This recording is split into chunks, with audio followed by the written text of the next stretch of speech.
محدش جاي يتأسف لك.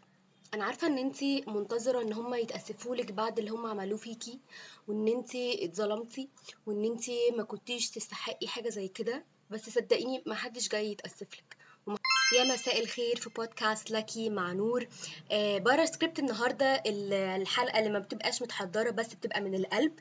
هتتكلم عن الاذى النفسي اللي الناس قريبه جدا مننا وجعونا واذونا واستنينا منهم اعتذار. وهتكلم من القلب ان هل انت محتاجه تستني ان الاعتذار ده يجيلك، ولا محتاجه تقفي وتوقفي الانتظار اللي هو غير مجدي ده؟ محدش هيعتذر، وممكن يكونوا اصلا مش واخدين بالهم ان هم اذوكي، او حتى لو هم اذوكي مش هيعترفوا ان هم اذوكي. فلو انت مستنيه ان حد يجي يتاسفلك عشان تحسي انك احسن، فده مش هيحصل.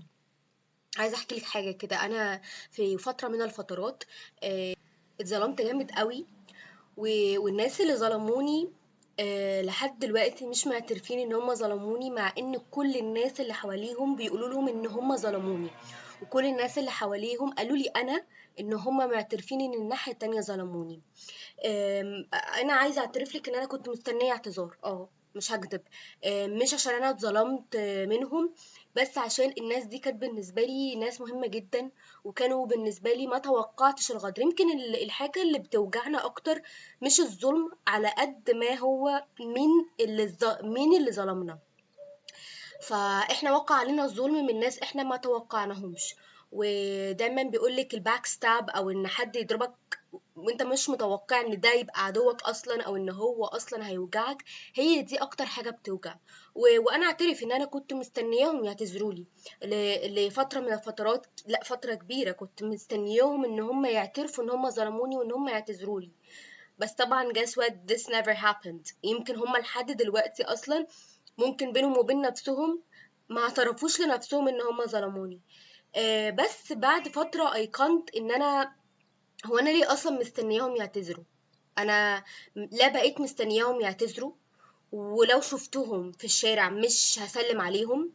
و most probably انا ودي حاجة وحشة ان انا اقولها، بس لو انا حتى شفتهم واقعين في مشكلة انا همشي والف وشي وامشي الناحية التانية. مش عشان حاجة، بس عشان انا عارفة ان انا ما اعرفش لو انا جيت اشدهم هي باك ستاب مي بايه بالظبط المرة دي. عارف اللي انت تنقذ حد من ان هو يقع يقوم شدك فيوقعك. انا ما اعرفش هم هيعملوا فيا ايه، فانا I don't trust them anymore. فهي دي الفكرة. انا لا عايزاكي تستني حد يعتذر لك، ولا عايزاكي حتى تستني منه، ولا تواجهيهم حتى وتقولي لهم انتوا ظلمتوني. عشان ناس زي كده هم اصلا ما عندهمش نفس الموراليتي او المورال كامبس اللي عندك، ما عندهمش نفس الاخلاقيات اللي عندك، فمحدش هيعتذر لك. اوكي. فعشان نحل الموضوع ده محتاجين نقلب الصفحة ونبدأ صفحة جديدة بلانك، صفحة فاضية بيضة، ونبدأ من أول السطر، وما ننتظرش حاجة من حد، ونبدأ احنا ان احنا نشتغل على نفسنا، ان احنا نشوف ايه اللي كان حصل، المشاكل اللي حصلت نشتغل عليها، نشوف احنا هنوقف نفسنا ازاي. لكن اعتذار تاني احنا مش مستنيين، ودي مش حاجة وحشة، ولا مستنيين حتى ان هو يحصل لهم حاجة وحشة. بالعكس، احنا إلا من أتى الله بقلب سليم. فاحنا عايزين نبقى قلبنا سليم، لا احنا عايزين حاجة منهم ولا مستنيينهم ان هم يدونا اي حاجة.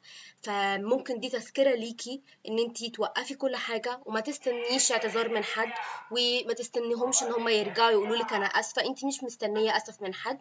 وفي كده كود بيقول لك بس ريفنج، ان انت اصلا ما تعملش اي حاجة ليهم، ان انت بس ريفنج، ان انت بس to work on yourself، وان انت تبقى احسن فيرجن لنفسك. هل انت منتظرهم ان هم يشوفوا الفيرجن دي فيندموا على اللي هم عملوه؟ لا، برضو يبقى احنا كده ما عملناش اي حاجة خالص. احنا لا مستنيين حاجة منهم، ولا عايزين نعرفهم تاني، ولا اصلا يفرقوا معانا في حاجة. واحنا حاطين بس اهدافنا واللي احنا بنحلم بيه واللي احنا مستنيينه قدامنا، غير كده مش عايزين.